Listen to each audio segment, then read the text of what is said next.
जय हिंद। स्वागत है आप सभी का अपने यूट्यूब परिवार बी एस सेमेस्टर वाला में। दीनदयाल उपाध्याय गोरखपुर विश्वविद्यालय और उससे संबंधित सभी कॉलेज में कल यानी 12 मई 2026 को आपके एग्जाम होंगे बी सिक्स सेमेस्टर में हिंदी के।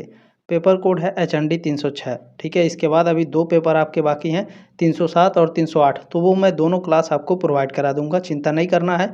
बी एस सेमेस्टर वाला आपके साथ है। ठीक है, पेपर का नाम है भाषा विज्ञान हिंदी भाषा तथा देवनागरी लिपि, ये आपका द्वितीय रहेगा। ठीक है, सिक्स सेमेस्टर पिछले 2 वर्षों का क्वेश्चन पेपर एक साथ मिलेगा। और किस किस विद्यालय के लिए आपका इंपॉर्टेंट है, तो राजा महेंद्र प्रताप सिंह विश्वविद्यालय, राम मनोहर लोहिया अवध विश्वविद्यालय में भी आपके एग्जाम होने वाले हैं। सिद्धार्थ यूनिवर्सिटी कपिलवस्तु विश्वविद्यालय, डॉक्टर भीमराव अम्बेडकर यूनिवर्सिटी आगरा विश्वविद्यालय, माँ शाकुंभरी यूनिवर्सिटी सहारनपुर, यहाँ पर जितने भी उत्तर प्रदेश में विश्वविद्यालय हैं सभी बच्चे इस क्लास को अटेंड करेंगे। चलिए क्लास को स्टार्ट करते हैं। सबसे पहले हम लोग 2024-25 शास्त्र का क्वेश्चन पेपर कवर करेंगे हिंदी का। उसके बाद हम लोग 2023-24 शास्त्र का क्वेश्चन पेपर कवर करेंगे। ठीक है, चलिए इसमें पहला क्वेश्चन देखेंगे।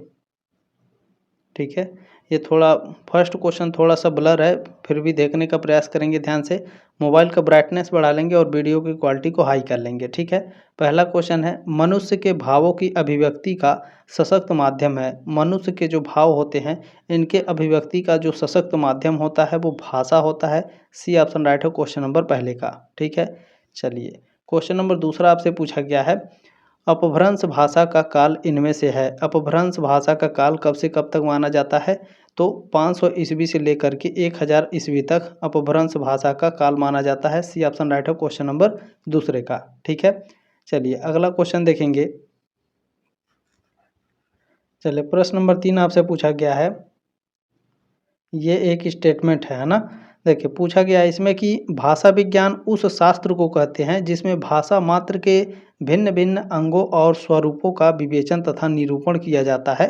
यह कथन किस विद्वान का है, तो ये जो कथन है वो डॉक्टर श्याम सुंदर दास जी का है। ये ऑप्शन राइट है क्वेश्चन नंबर तीसरे का। ठीक है, चलिए अगला क्वेश्चन देख लेंगे हम लोग।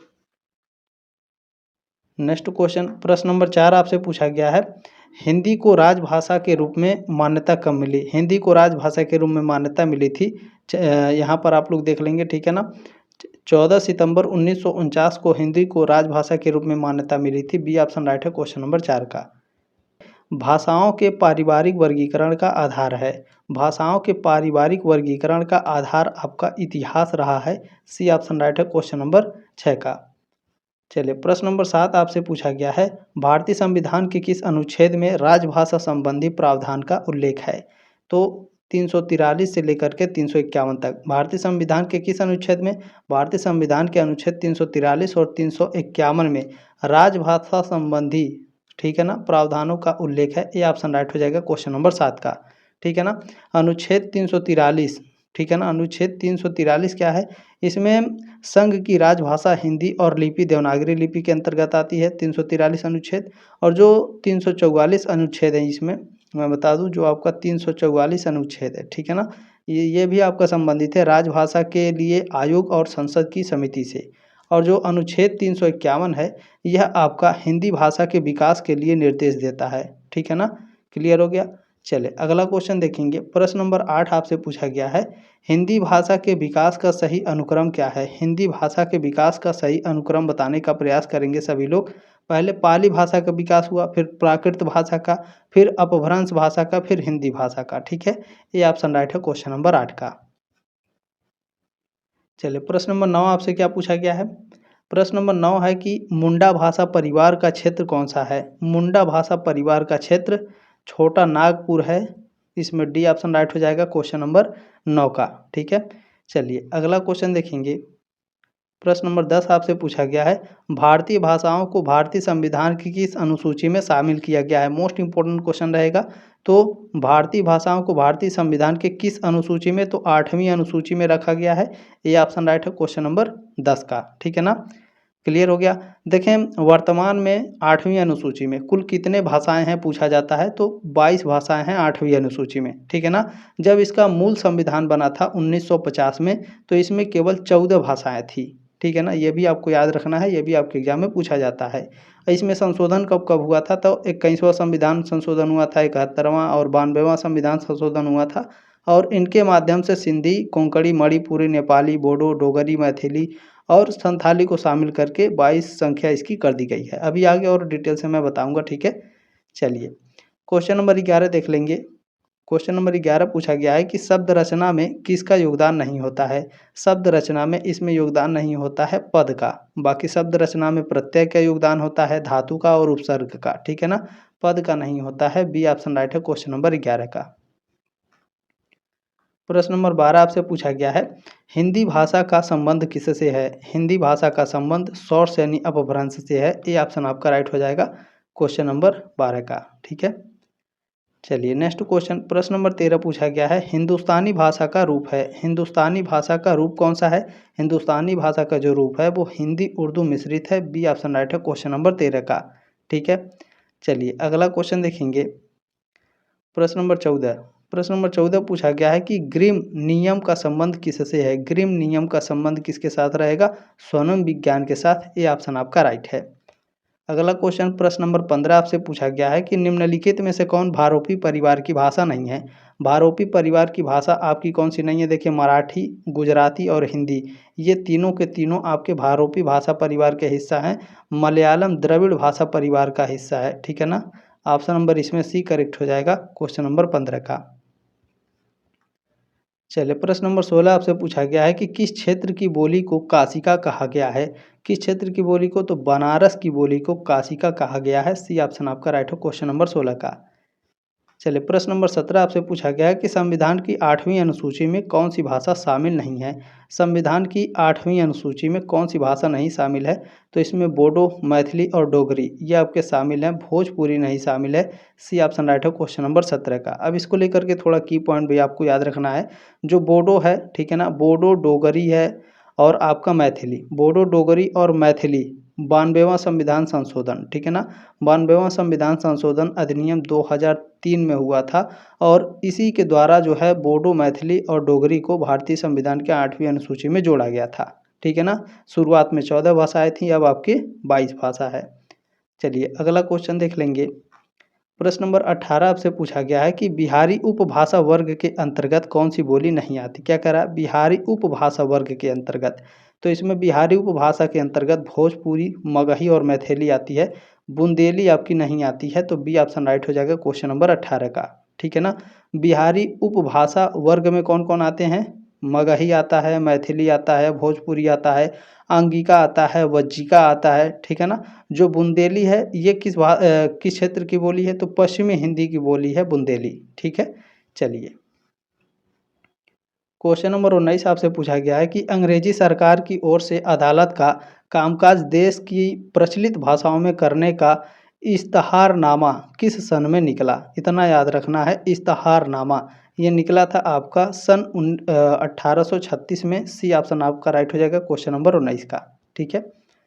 चलिए क्वेश्चन नंबर 20 आपसे पूछा गया है, देवनागरी लिपि का विकास ब्राह्मी लिपि के किस शैली से हुआ है। देवनागरी लिपि का जो विकास है, ठीक है ना, ये ब्राह्मी लिपि के किस शैली से हुआ है। ब्राह्मी लिपि के उत्तरी शैली से हुआ है। ये ऑप्शन आपका राइट है क्वेश्चन नंबर 20 का।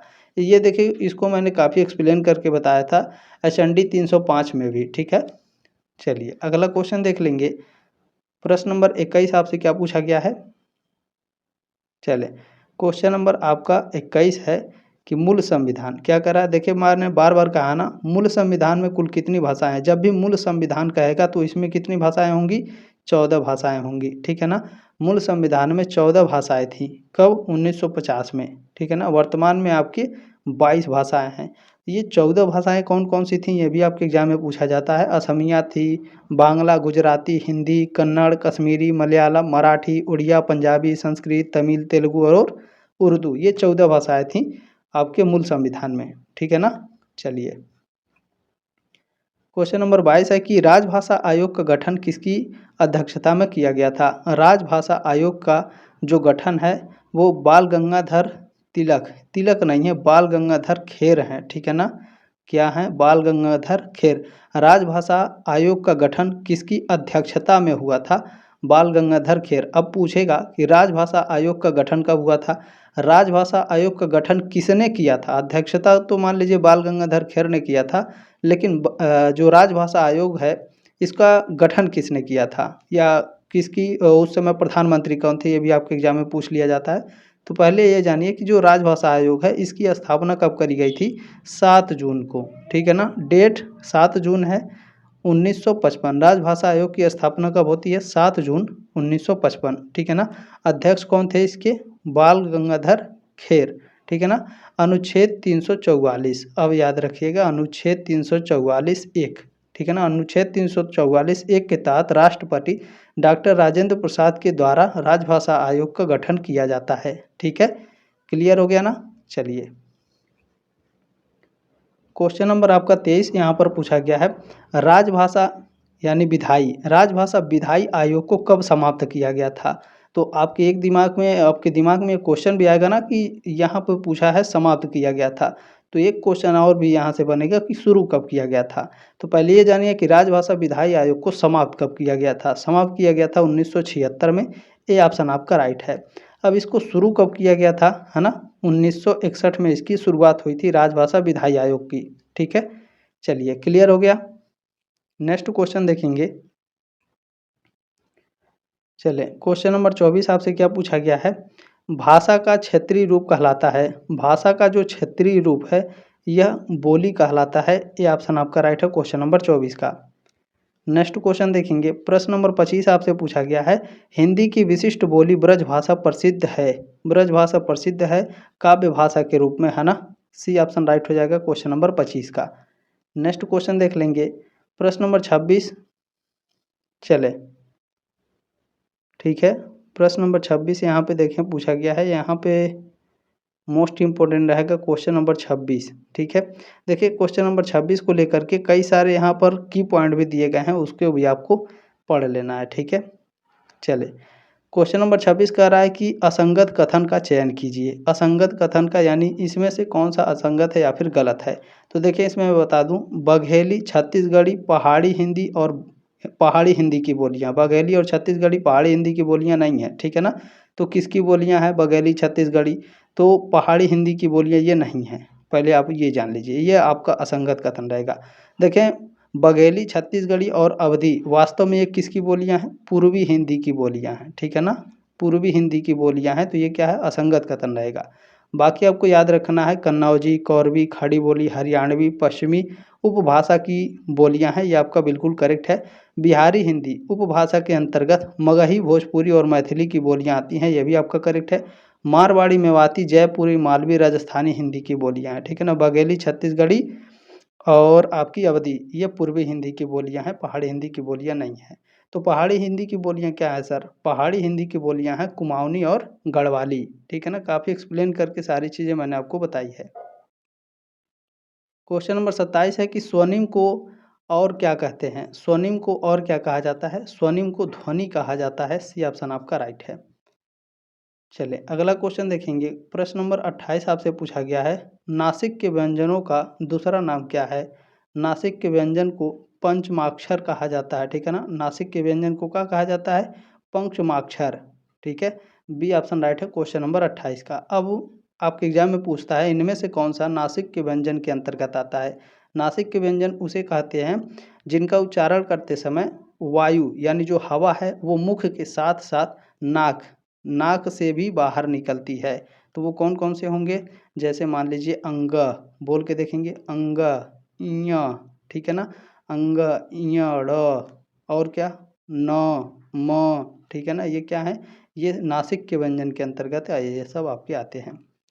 चलिए क्वेश्चन नंबर 29 आपसे क्या पूछा गया है, पुरानी हिंदी नामकरण किसने किया। पुरानी हिंदी का नामकरण किसने किया है, चंद्रधर शर्मा गुलेरी ने किया है, सी ऑप्शन आपका राइट हो जाएगा। प्रश्न नंबर 30 देखेंगे, ये भी आपका इम्पोर्टेंट रहेगा, ठीक है। यहाँ पर ठीक है, एक सेकेंड, चले ठीक है, क्वेश्चन नंबर 30 देख लेंगे। चले क्वेश्चन नंबर 30 पूछा गया है कि हिंदू मग पर पाँव न राख्यो का बहुतै जो हिंदी भाख्यो, ये पंक्ति, ठीक है ना, ये जो काव्य पंक्ति हैं किस बोली में है, ये आपकी अवधि में लिखी गई हैं, ठीक है। डी ऑप्शन आपका राइट है क्वेश्चन नंबर 30 का। ये पंक्तियाँ किसकी हैं, ये भी आपके एग्जाम में पूछा जाता है, ठीक है ना। तो ये किसने लिखा था, लिखा था इसको नूर मोहम्मद, ठीक है ना, नूर मुहम्मद के द्वारा ये आपका लिखा गया था, ये वाली पंक्तियाँ, ठीक है ना। और ये किससे ली गई हैं पंक्तियाँ नूर मोहम्मद की, तो ये ली गई हैं अनुराग बांसुरी से। किससे ली गई हैं? अनुराग, ठीक है ना, याद रखिएगा किससे ली गई हैं? अनुराग, अनुराग बांसुरी, ठीक है ना, अनुराग आपकी बांसुरी, अनुराग बांसुरी से ली गई है। किसके द्वारा लिखा गया है? नूर मोहम्मद के द्वारा लिखा गया है। किस भाषा में लिखा गया है? अवधी भाषा में लिखा गया है। चलिए नेक्स्ट क्वेश्चन, प्रश्न नंबर 31 आपसे क्या पूछा गया है? देखिए पूछा गया कि निम्नलिखित में से कौन द्रविड़ परिवार की भाषा है? द्रविड़ परिवार की भाषा आपकी कन्नड़ है। सी ऑप्शन राइट है क्वेश्चन नंबर 31 का, ठीक है ना। अच्छा, द्रविड़ भाषा परिवार, द्रविड़ के कन्नड़ के अलावा और कौन कौन से द्रविड़ में आते हैं? मैंने बताया है आपको, तमिल आता है, ठीक है ना, तमिल के साथ साथ आपका तेलुगु आता है, ठीक है, तमिल, तेलुगु और आपका कन्नड़, ठीक है, मलयालम, ये सभी क्या है? द्रविड़ भाषा परिवार के हिस्सा हैं। बाकी जो असमिया है, उड़िया है और आपका बंगला है, ठीक है ना, ये भारोपीय भाषा परिवार की भाषाएं हैं। चलिए क्वेश्चन नंबर 32 आपसे क्या पूछा गया है? देखिए प्रश्न नंबर 32 है कि दोहा या दूहा किस भाषा का लोकप्रिय छंद रहा है? तो यह आपका अपभ्रंश का, ठीक है ना, अपभ्रंश का लोकप्रिय छंद रहा है दोहा या फिर दूहा, ठीक है, सी ऑप्शन आपका राइट है क्वेश्चन नंबर 32 का। नेक्स्ट क्वेश्चन देख लेंगे, प्रश्न नंबर 33 पूछा गया है कि अर्धमागधी अपभ्रंश से विकसित बोली है। कौन सी बोली? जो आपका बघेली है ये अर्धमागधी अपभ्रंश से विकसित हुई है। बी ऑप्शन राइट है क्वेश्चन नंबर 33 का, ठीक है। और याद रखिएगा इसमें कुछ इंपॉर्टेंट की पॉइंट हैं, जैसे अर्धमागधी अपभ्रंश से पूर्वी हिंदी उपभाषा विकसित हुई है। किससे? अर्धमागधी अपभ्रंश से, जिसके अंतर्गत कौन कौन सी भाषाएं आती हैं? अवधी, बघेली और छत्तीसगढ़ी, ठीक है ना। ब्रज भाषा और बांगुरी, ठीक है, इसमें जो आपका ब्रज भाषा है और जो बांगुरी भाषा है ये हरियाणवी खास करके सौर सैन्य अपभ्रंश से इसका विकास हुआ है। भोजपुरी का जो विकास है ये मागधी अपभ्रंश से हुआ है, ठीक है ना, मागधी अपभ्रंश से, ठीक है। चलिए प्रश्न नंबर 34 आपसे क्या पूछा गया है? देखें, भाषा सुनिश्चित प्रयत्न के फलस्वरूप मनुष्य के मुख या वाणी से निःसृत वह सार्थक ध्वनि समष्टि है जिसका विश्लेषण और अध्ययन किया जाता है। उक्त कथन किस विद्वान का है? तो ये जो स्टेटमेंट दिया गया था भोलानाथ तिवारी के द्वारा दिया गया था। बी ऑप्शन आपका करेक्ट हो जाएगा, है ना। चलिए अगला क्वेश्चन देख लेंगे। नेक्स्ट क्वेश्चन देखें, पूछा गया है ए पेई के अनुसार भाषा की कहानी सभ्यता कहानी है। सी ऑप्शन आपका राइट है। जो ए पेई हैं इनकी एक बहुत ही फेमस बुक है द स्टोरी ऑफ लैंग्वेज, ठीक है ना। इसी बुक में इन्होंने क्या कहा था? इसी बुक में इनका एक स्टेटमेंट है कि भाषा वह हथियार है जिसके द्वारा मनुष्य जंगलीपन से सभ्यता की ओर बढ़ रहा है, ठीक है ना। तो सी ऑप्शन आपका राइट है। नेक्स्ट क्वेश्चन देख लेंगे। चले इसमें नेक्स्ट क्वेश्चन है 36 नंबर, देसियल बहाना सब जन मिठा तय जैसन जब्बो अवहट्टा किसका कथन है? यह जो कथन है विद्यापति की है। बी ऑप्शन राइट है क्वेश्चन नंबर 36 का, ठीक है ना। ये जो पंक्तियां हैं विद्यापति की ये कीर्तिलता से ली गई हैं। पूछ लेगा अगर ये किससे ली गई हैं तो कीर्तिलता से, है ना। मैं लिख दे रहा हूँ, याद रख लीजिएगा, कीर्तिलता से ली गई हैं। किसका है? विद्यापति का ये आपका दोहा है, ठीक है। इसमें ये क्या कहते हैं, इसका अर्थ क्या होगा? तो देश की जो भाषा है देसी भाषा सबको मीठी लगती है इसलिए मैं अवहट्ट भाषा का प्रयोग कर रहा हूँ, ठीक है। नेक्स्ट क्वेश्चन देख लेंगे। प्रश्न नंबर 37 आपसे पूछा गया है कि इनमें से कौन सी भाषा मध्य भारतीय आर्य भाषा काल की नहीं है? तो इसमें जो आपका संस्कृत है ना ये क्या है? मध्य भारतीय आर्य भाषा का काल नहीं रहा है। डी ऑप्शन आपका राइट है क्वेश्चन नंबर 37 का, ठीक है। चले बाकी क्लियर हो गया आपका। नेक्स्ट क्वेश्चन देख लेंगे 38 नंबर। चले यहाँ पर पूछा गया है संदेश राशक के रचयिता हैं। संदेश राशक, ठीक है, इसके रचयिता कौन है?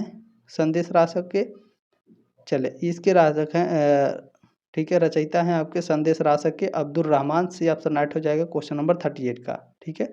नेक्स्ट क्वेश्चन इंपॉर्टेंट रहेगा, इसमें पूछा गया है इनमें अवधी भाषा की प्राचीनतम कृति कौन सी है? अवधी भाषा की प्राचीनतम कृति है चंदायन, ठीक है, चंदायन है। डी ऑप्शन आपका राइट हो जाएगा। चंदायन लिखा किसने है पूछता है तो मुल्ला दाऊद ने लिखा है, ठीक है ना।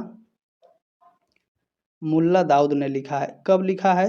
1339 में। ठीक है, 1339 में मुल्ला दाऊद ने चंदान को लिखा है। अवधी भाषा की सबसे प्राचीनतम कृति मानी जाती है। अब इसमें जो रामचरितमानस है, कुछ बच्चे कह रहे थे रामचरितमानस जो है आपका ये 1574, ठीक है ना, 1574, और जो पद्मावत है ये आपका लिखी गई थी 1540 के आसपास, है ना। तो ध्यान रखेंगे दोनों को। चंदान आपका सबसे प्राचीनतम कृति है अवधी भाषा की।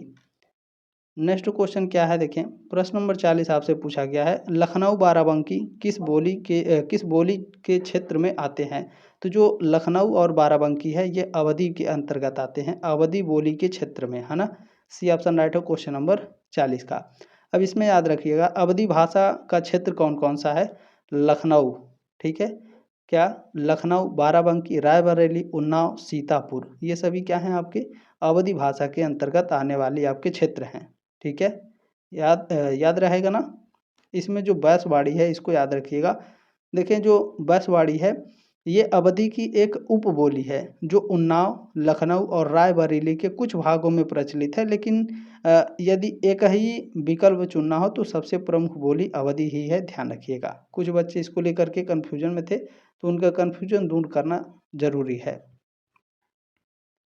चलिए नेक्स्ट क्वेश्चन, प्रश्न नंबर 41 पूछा गया है कि उत्तर प्रदेश सरकार ने 1947 में लिपि सुधार समिति का गठन किसकी अध्यक्षता में किया था? उत्तर प्रदेश सरकार ने लिपि सुधार समिति का गठन जो है किसकी अध्यक्षता में किया था? तो आचार्य नरेंद्र देव की अध्यक्षता में। बी ऑप्शन आपका राइट हो जाएगा। कब किया था? 1947 में। ठीक है, बाकी मैंने आपको एक्सप्लेन करके बताया है। इनमें से कौन सा गुण देवनागरी में नहीं है? इनमें से कौन सा गुण देवनागरी में नहीं है? तो देवनागरी में उच्चारण और लेखन में एकरूपता होता है। ये भी क्वेश्चन सेम आया हुआ है, ठीक है ना। इसमें बी ऑप्शन आपका क्या होगा? ये गुण नहीं है देवनागरी लिपि का। ठीक है, चलिए नेक्स्ट क्वेश्चन देखेंगे। प्रश्न नंबर आपका 43 नंबर है कि मराठा, जो मराठी भाषा है इसकी लिपि कौन सी है? मराठी भाषा की लिपि है देवनागरी। सी ऑप्शन आपका राइट हो जाएगा। ठीक है, चलिए नेक्स्ट क्वेश्चन, प्रश्न नंबर 44 है कि सरकारी कामकाज की वह भाषा जिसे संविधान ने सरकारी कामकाज के लिए स्वीकृत किया है क्या कहलाती है? तो वह राजभाषा कहलाती है। बी ऑप्शन आपका राइट हो जाएगा। भारतीय संविधान के अनुच्छेद 343, ठीक है, 343 एक के अनुसार संघ की राजभाषा हिंदी और लिपि क्या है? देवनागरी है। ठीक है, याद रखिएगा, मोस्ट इंपॉर्टेंट है। 14 सितंबर 1949 को संविधान सभा ने हिंदी को राजभाषा के रूप में स्वीकार किया था। ये भी क्वेश्चन आपके पूछे गए हैं। चलिए अगला क्वेश्चन देखिए, क्वेश्चन नंबर 45 आपसे पूछा गया है कि संविधान के किस अनुच्छेद में देवनागरी लिपि में लिखित हिंदी को संघ की राजभाषा घोषित किया गया है? तो अनुच्छेद 343 में, अभी मैंने ऊपर बताया आपको। ठीक है, 45 का सी ऑप्शन आपका करेक्ट है। इसीलिए मैं जो लेक्चर देता हूँ लेक्चर को भी ध्यान से सुने। जो लेक्चर हैं वहाँ से भी आपके एग्जाम में क्वेश्चन बहुत सारे आते हैं। ठीक है, बनारस की मुख्य बोली है, बनारस की मुख्य बोली है भोजपुरी। डी ऑप्शन राइट हो क्वेश्चन नंबर 46 का। ठीक है, क्लियर हो गया। नेक्स्ट क्वेश्चन देखेंगे। चलिए प्रश्न नंबर 47 आपसे पूछा गया है, गियर्सन भोजपुरी को किस भाषा की बोली मानते हैं? जो गियर्सन है ये भोजपुरी को किस भाषा की बोली मानते हैं? तो यह बिहारी की बोली मानते हैं भोजपुरी को। सी ऑप्शन आपका राइट है क्वेश्चन नंबर 47 का। प्रश्न नंबर 48 आपसे पूछा गया है, भोजपुरी का शेक्सपियर किसे कहते हैं? तो भिखारी ठाकुर को भोजपुरी का शेक्सपियर कहा जाता है। बी ऑप्शन आपका राइट है। चलिए नेक्स्ट क्वेश्चन, प्रश्न नंबर 49 पूछा गया है, भोजपुरी भाषा की उत्पत्ति किस अपभ्रंश से हुई है? मोस्ट इंपॉर्टेंट क्वेश्चन रहेगा। भोजपुरी भाषा की जो उत्पत्ति हुई है ये आपका हुआ है मागधी अपभ्रंश से। बी ऑप्शन आपका राइट है। चलिए क्वेश्चन नंबर 50 आपसे पूछा गया है, किस लिपि को बाएं से दाएं की ओर लिखा जाता है? आपका हाथ किधर है? सर इधर है। ये वाला मेरा बायां हाथ है और ये वाला मेरा दायां हाथ है। तो जब बाएं से दाएं अगर लिखी जाएगी तो ये आपकी ब्राह्मी लिपि होगी। ठीक है ना, ये हो गया बाएं, ये हो गया आपका दाएं। तो जब दाएं से बाएं ओर लिखी जाती है तो ये आपका होता है खरोष्टी लिपि। ठीक है ना, दाएं से अगर बाएं लिखी जाएगी तो खरोष्टी, और बाएं से और दाएं लिखी जाएगी तो ब्राह्मी लिपि। याद रख लीजिएगा, आपका बायां हाथ इधर है, जब इधर से इधर लिखते जाएंगे तो वो क्या है, आप सामान्यतः कैसे लिखते हैं, ब्राह्मी लिपि में ही लिखते हैं, ठीक है ना। खरोष्टी लिपि उल्टा लिखा जाता है, जैसे उर्दू वगैरह। चलिए अब 2024 का क्वेश्चन पेपर देख लेते हैं। ये आपका 2023-24 सत्र का क्वेश्चन पेपर रहेगा, बाकी सारी चीज़ें आप लोग देख लेंगे, ठीक है। सभी विश्वविद्यालय के बच्चे क्वेश्चन पेपर को कवर करेंगे, जितने भी उत्तर प्रदेश में विश्वविद्यालय हैं। इसमें पहला क्वेश्चन है, मागधी भाषा भी कहा जाता है। जो मागधी भाषा है इसे पाली भाषा भी कहा जाता है। डी ऑप्शन राइट है क्वेश्चन नंबर पहले का, ठीक है ना। चलिए क्वेश्चन नंबर दूसरा आपसे क्या पूछा गया है। प्रश्न नंबर 2 है कि पंचम वर्ण के स्थान पर अनुस्वार का प्रयोग देवनागरी लिपि में किए जाने का सुझाव दिया था, किसने। डॉक्टर श्याम सुंदर दास ने। ये ऑप्शन आपका राइट हो जाएगा। नेक्स्ट क्वेश्चन प्रश्न नंबर 3 आपसे पूछा गया है, उत्तर प्रदेश सरकार ने 1947 में लिपि सुधार समिति का गठन किसकी अध्यक्षता में किया। तो आचार्य नरेंद्र देव के, ठीक है। बी ऑप्शन राइट है। आप लोग देख रहे हैं क्वेश्चन दोहराए गए हैं, है ना। चलिए क्वेश्चन नंबर 4 आपसे पूछा गया है, तुलसी ने रामचरितमानस किस भाषा में लिखा था। गोस्वामी तुलसीदास ने रामचरितमानस को लिखा था अवधी भाषा में। सी ऑप्शन आपका राइट है। प्रश्न नंबर 5 आपसे क्या पूछा गया है, प्राचीन समय में भोजपुरी लिपि में लिखी जाती थी। प्राचीन समय में जो भोजपुरी लिपि में लिखी जाती थी, किस में लिखी जाती थी, कैथी में। डी ऑप्शन आपका राइट है क्वेश्चन नंबर 5 का। चलिए नेक्स्ट क्वेश्चन देख लेंगे। चलिए प्रश्न नंबर 6 आपसे पूछा गया है। देखिए 6 नंबर प्रश्न है, अपभ्रंश भाषा का विकास भाषा से हुआ, ठीक है ना। अपभ्रंश भाषा का जो विकास है वो भाषा से हुआ, किस भाषा से हुआ है, प्राकृत भाषा से हुआ है। सी ऑप्शन आपका राइट है।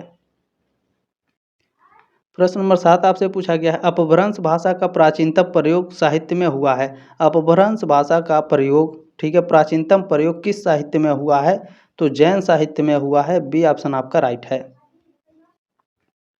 प्रश्न नंबर 8 आपसे पूछा गया है, हिंदी के विकास में अपभ्रंश का योगदान आलोचक की कृति है, किसकी है, तो नामवर सिंह की है, ठीक है ना। कब लिखी गई थी, 1954 में, ठीक है। ध्यान दीजिएगा क्वेश्चन क्या कर रहा है, हिंदी के विकास में अपभ्रंश का योगदान, ठीक है, आलोचक की कृति है। ये किस आलोचक की कृति है, नामवर सिंह की है, और कब लिखी गई थी, 1954 में, ठीक है ना।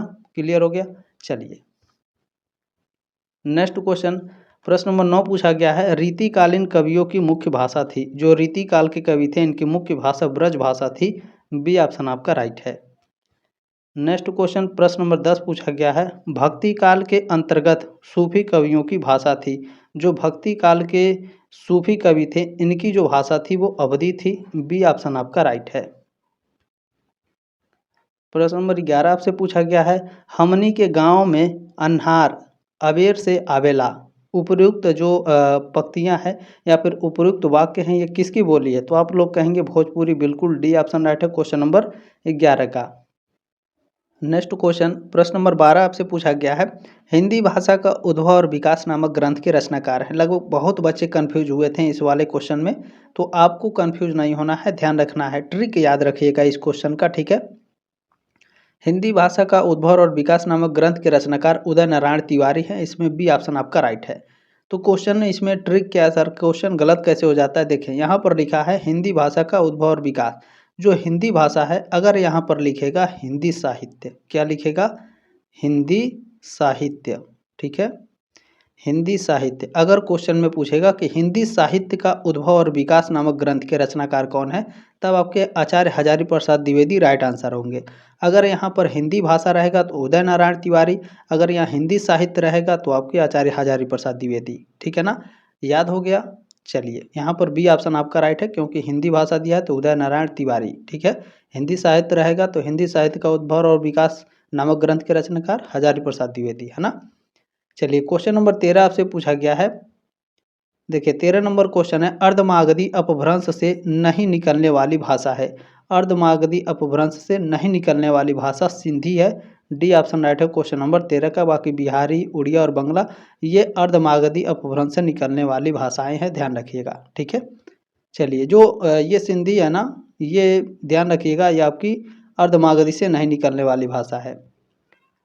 देखिए किसी भी क्वेश्चन में कोई डाउट होगा तो व्हाट्सएप पे मैसेज कर दीजिएगा, मेरा आपके पास व्हाट्सएप नंबर है, ठीक है ना, आपके पास मेरा व्हाट्सएप नंबर है। चलिए क्वेश्चन नंबर 14 क्या है कि ई गामन में छोरिन के पीहर ए, यह किस बोली का वाक्य है। ब्रज भाषा का वाक्य है? बी ऑप्शन राइट है क्वेश्चन नंबर 14 का। कुछ बच्चे कहते हैं कि यह आपका हरियाणवी है, हरियाणवी नहीं है, ब्रज भाषा है। दिक्कत होगा तो बताइएगा, ठीक है, मैसेज करिएगा, मैं आपको एक्सप्लेन करके बता दूंगा। प्रश्न नंबर 15 है, देखिए, अपभ्रंश का पहला कवि किसे माना जाता है? अपभ्रंश का जो पहला कवि है ये माना जाता है स्वयंभू को। ए ऑप्शन आपका राइट है। चलिए क्वेश्चन नंबर 16 आपसे क्या पूछा गया है? मानक हिंदी का मूल आधार है? मानक हिंदी का मूल आधार खड़ी बोली है। बी ऑप्शन आपका राइट है। अगला क्वेश्चन देखेंगे, प्रश्न नंबर 17। ये भी क्वेश्चन आपके दोहराया गया है, एचएनडी 305 का है। मुनित्रय में शामिल नहीं है, काफ़ी एक्सप्लेन करके बताया था। कपिल आपके मुनित्रय में शामिल नहीं है, बाकी पाणिनि, कात्यायन और पतंजलि आपके शामिल हैं, ठीक है ना। सी ऑप्शन, ए ऑप्शन आपका करेक्ट हो जाएगा क्वेश्चन नंबर 17 का। चलिए क्वेश्चन नंबर 18 आपसे क्या पूछा गया है? देखिए, पूछा गया है सर्वप्रथम यानी सबसे पहले भाषा के संदर्भ में एक कालिक एवं अनेक कालिक अध्याय को स्पष्टतः परिभाषित करने का कार्य किया। किसने? सस्यूर ने। सी ऑप्शन आपका राइट है। क्वेश्चन नंबर 19 आपसे पूछा गया है, अपभ्रंश के परिवर्ती रूप को पुरानी हिंदी सर्वप्रथम कहा। अच्छा, अपभ्रंश के परिवर्ती रूप को पुरानी हिंदी सबसे पहले किसने कहा? चंद्रधर शर्मा गुलेरी ने कहा था। ए ऑप्शन आपका राइट है। चलिए नेक्स्ट क्वेश्चन, प्रश्न नंबर 20 आपसे क्या पूछा गया है? भारोपीय परिवार की भाषा नहीं है। भारोपीय परिवार की भाषा कौन सी नहीं है? देखिए, हिंदी, संस्कृत और लैटिन, ये तीनों क्या है? भारोपीय परिवार की भाषा है। तमिल क्या है? द्रविड़ भाषा की परिवार है, ठीक है ना। द्रविड़ भाषा की ये द्रविड़ भाषा परिवार की भाषा है तमिल, ठीक है ना। क्लियर हो गया? चलिए डी ऑप्शन आपका राइट है। ये इतना मैं आपको पढ़ा दिया हूँ कि ये आपका ऐसे क्वेश्चन तो कभी गलत ही नहीं होंगे। नेक्स्ट क्वेश्चन है, देखें, राष्ट्रभाषा प्रचार समिति वर्धा के संस्थापक थे। वर्धा के संस्थापक Mahatma Gandhi. B option right है क्वेश्चन नंबर 21 का। अगला क्वेश्चन देखिए, प्रश्न नंबर 19, 20, 21 और 22 अब देखेंगे। 19वीं शताब्दी के यूरोपीय भाषा वेत्ताओं में शामिल नहीं है। 19वीं शताब्दी के यूरोपीय भाषा वेत्ताओं में कौन आपके शामिल नहीं है? तो मैक्स मुलर शामिल हैं, विलियम जोन्स शामिल हैं और याकोब ग्रिम भी। प्लोटो आपके शामिल नहीं है। सी ऑप्शन राइट हो जाएगा 22 का। क्वेश्चन नंबर 23 आपसे क्या पूछा गया है? देवनागरी लिपि का उद्भव किस लिपि में हुआ है? देवनागरी लिपि का जो उद्भव है ये ब्रह्मी लिपि से हुआ है। बी ऑप्शन आपका राइट है। चलिए क्वेश्चन नंबर 24 आपसे पूछा गया है, 1955 में गठित राजभाषा आयोग के प्रथम अध्यक्ष थे। 1955 में जो राजभाषा आयोग गठित हुई थी उसके जो अध्यक्ष थे, ठीक है ना, वो कौन थे? वो आपके थे बीजी खेर, है ना। ये ऑप्शन आपका राइट है क्वेश्चन नंबर 24 का। वहाँ बाल गंगाधर तिलक लिखा हुआ था फर्स्ट वाले 2025 वाले पेपर में, ठीक है। तो वो ऐसे थोड़ा बहुत ग्लिच आ जाते हैं, एरर आ जाता है क्वेश्चन में, ध्यान रखिएगा। क्वेश्चन नंबर 25 आपसे पूछा गया है, भारतीय संविधान में हिंदी को राजभाषा का दर्जा कब दिया गया? तो यह राजभाषा का दर्जा 14 सितंबर 1949 को दिया गया था। ये ऑप्शन आपका राइट है। लेक्चर में भी मैंने आपको बताया। क्वेश्चन नंबर 26 पूछा गया है कि प्रथम विश्व हिंदी सम्मेलन 10 जनवरी 1975 को हुआ था। कहाँ पर हुआ था भैया? नागपुर में। सी ऑप्शन आपका राइट है, ठीक है ना। प्रथम विश्व हिंदी सम्मेलन, ठीक है, कहाँ हुआ? नागपुर में। कब हुआ? 10 जनवरी 1975। अगला प्रश्न 27 नंबर पूछा गया है कि भाषा विज्ञान और मनोविज्ञान के घनिष्ठ संबंध नाम से जानते हैं, ठीक है। भाषा विज्ञान और मनोविज्ञान के संबंध को मनोभाषिकी कहा जाता है। बी ऑप्शन राइट है क्वेश्चन नंबर 27 का। चलिए अगला क्वेश्चन देखेंगे, प्रश्न नंबर 28 है कि भोजपुरी साहित्य का शेक्सपियर कहा जाता है। भोजपुरी साहित्य का जो शेक्सपियर है ये भिखारी ठाकुर को कहा जाता है। ए ऑप्शन आपका राइट है। नेक्स्ट क्वेश्चन देखेंगे, प्रश्न नंबर 29 आपसे पूछा गया है, प्राकृत की अंतिम अपभ्रंश अवस्था से ही हिंदी साहित्य का आविर्भाव माना जा सकता है। यह कथन है किसका स्टेटमेंट है ये? तो ये स्टेटमेंट आचार्य रामचंद्र शुक्ल का है। सी ऑप्शन आपका राइट है। अगला क्वेश्चन देख लेंगे, प्रश्न नंबर 30 आपसे पूछा गया है, निम्नलिखित में से किसके अनुसार भोजपुर परगने का नाम पर भोजपुरी भाषा का नाम पड़ा? तो यह गियर्सन के अनुसार। सी ऑप्शन आपका राइट है। चलिए प्रश्न नंबर 31 आपके पूछा गया है कि जंतसार गीत संबंधित है। जंतसार गीत श्रम गीत से संबंधित है। बी ऑप्शन आपका राइट है। चलिए क्वेश्चन नंबर आपका 32 क्या पूछा गया है, भोजपुरी को कशिका नाम से अभिहित किया है। भोजपुरी को कशिका नाम से अभिहित किया है राहुल सांकृत्यायन। बी ऑप्शन आपका राइट है। प्रश्न नंबर 33 आपका पूछा गया है प्राचीन भोजपुरी कवि नहीं है। प्राचीन भोजपुरी कवि कौन नहीं है? तो इसमें आपके देखें हीरा डोम आपके प्राचीन भोजपुरी कवि नहीं है, ये आधुनिक भोजपुरी कवि हैं। सी ऑप्शन आपका राइट हो जाएगा। चलिए क्वेश्चन नंबर आपका 34 पूछा गया है महापंडित राहुल सांकृत्यायन को भोजपुरी गद्य का प्रवर्तन मानते हैं, कौन मानते हैं? तो उदय नारायण तिवारी मानते हैं। बी ऑप्शन आपका राइट है। अगला क्वेश्चन प्रश्न नंबर 35 पूछा गया है कि भोजपुरी शब्द का प्रयोग सबसे पहले मिलता है, कहाँ पर मिलता है? तो उक्त व्यक्ति प्रकरण में मिलता है। ये ऑप्शन आपका राइट है क्वेश्चन नंबर 35 का। क्वेश्चन नंबर 36 आपसे पूछा गया है हिंदी की उत्पत्ति किस अपभ्रंश से मानी जाती है? हिंदी की जो उत्पत्ति है ना, ये आपकी शॉर्ट श्रेणी अपभ्रंश से मानी जाती है। ये ऑप्शन राइट है क्वेश्चन नंबर 36 का। चलिए क्वेश्चन नंबर 37 पूछा गया है निम्न में से पाणिनि की रचना नहीं है। अष्टाध्यायी, पाणिनि शिक्षा और लिंगानुशासन, ये तीनों रचनाएं पाणिनि की हैं। महाभाष्य पतंजलि ने लिखा है, ठीक है, पतंजलि ने लिखा है, तो ये इनकी रचना नहीं होगी। तो सी ऑप्शन आपका राइट है। चलिए क्वेश्चन नंबर 38 आपसे पूछा गया है कि अवधि का क्षेत्र नहीं है। अवधि का क्षेत्र कौन नहीं है? अयोध्या, लखनऊ, गोंडा, यहाँ पर आपके अवधि बोली जाती है, झांसी में नहीं बोली जाती है। तो डी ऑप्शन आपका राइट है। चलो क्वेश्चन नंबर 39 आपसे क्या पूछा गया है भोजपुरी की प्रधान उपबोलियों की संख्या है, कितनी है? तो ये आपका 3 है, ठीक है ना। कौन कौन सी? पश्चिमी भोजपुरी और उत्तरी भोजपुरी और दक्षिणी भोजपुरी, ठीक है। 3 प्रकार की उपबोलियों की संख्या भोजपुरी की, इसमें बी ऑप्शन आपका राइट हो जाएगा। चलिए अगला क्वेश्चन प्रश्न नंबर आपका 40 पूछा गया है अष्टाध्यायी में अध्याय है, अष्टाध्यायी है ना, 8 अध्याय। डी ऑप्शन आपका राइट है। चलिए प्रश्न नंबर 41 पूछा गया है बिहारी हिंदी उपभाषा की बोली नहीं है। बिहारी हिंदी उपभाषा की बोली भोजपुरी, मगही और मैथिली, ये क्या है? ये सभी बिहारी हिंदी की उपभाषा की बोलियां हैं। बुंदेली आपकी नहीं है। ये ऑप्शन आपका राइट है क्वेश्चन नंबर 41 का। चलिए अगला क्वेश्चन प्रश्न नंबर 42 है कि अपभ्रंश की उत्तरकालीन अवस्था का नाम है। अपभ्रंश की उत्तरकालीन अवस्था का क्या नाम है? अवहट्ट नाम है। बी ऑप्शन आपका राइट है। नेक्स्ट क्वेश्चन देखिएगा प्रश्न नंबर 43 नंबर क्वेश्चन आपसे पूछा गया है कि राहुल सांकृत्यायन ने खड़ी बोली को नाम दिया। राहुल सांकृत्यायन ने खड़ी बोली को कौरवी बोली कहा था। बी ऑप्शन आपका राइट है क्वेश्चन नंबर 43 का।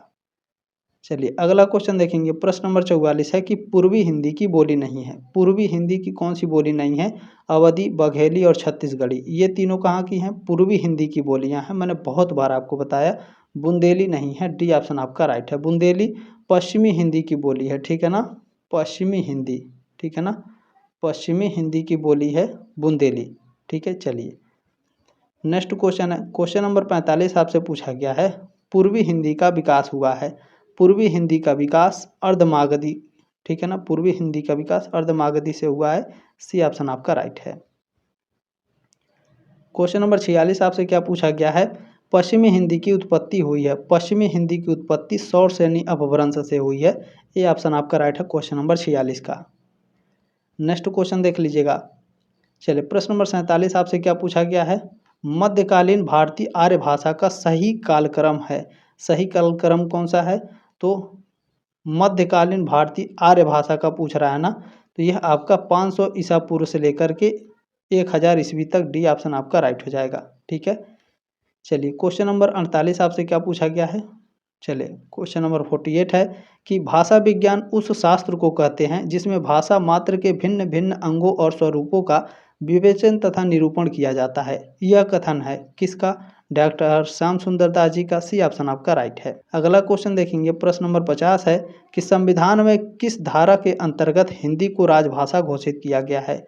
तो संविधान में अनुच्छेद 343 की 1 के अनुसार, ठीक है ना, संविधान के किस धारा के अंतर्गत? अनुच्छेद 343 है, सॉरी एक सेकेंड, ये आपका 343 1 के अनुसार है ना। संविधान की किस धारा? तो 343 के अंतर्गत हिंदी को राजभाषा घोषित किया गया है। आपके ऑप्शन में नहीं है, ठीक है, तो आप ऑप्शन में नहीं है। सेम क्वेश्चन यहाँ पर ग्लिच मैंने कहा ना, देखे पेपर में ग्लिच आता रहता है तो या फिर एरर आता रहता है, तो ध्यान रखेंगे यहाँ पर, ठीक है। यहाँ पर जो फर्स्ट ऑप्शन पे लगाए होंगे, हालांकि इस बार ग्लिच नहीं होगा, सेम क्वेश्चन आएगा तो, लेकिन ध्यान रखिएगा जो मैंने आपको बताया। बाकी आप लोग अपने जो जितने भी एग्ज़ाम है ना, प्लीज़ आपसे रिक्वेस्ट रहेगी एग्ज़ाम के बाद, अभी जो HND 306 307 बाकी है, 8 बाकी है, जब एग्ज़ाम हो जाएगा तब पेपर आप लोग भेज दीजिएगा। अभी नहीं भेज पा रहे हैं तो ठीक है। तो आपसे रिक्वेस्ट रहेगी कि चारों जो क्वेश्चन पेपर है, मैंने बहुत मेहनत करी है आप लोगों के लिए, तो क्वेश्चन पेपर ज़रूर भेज दीजिएगा, ठीक है ना। जल्द मिलेंगे आपके नेक्स्ट क्लास में, तब तक के लिए जय हिंद, वंदे मातरम।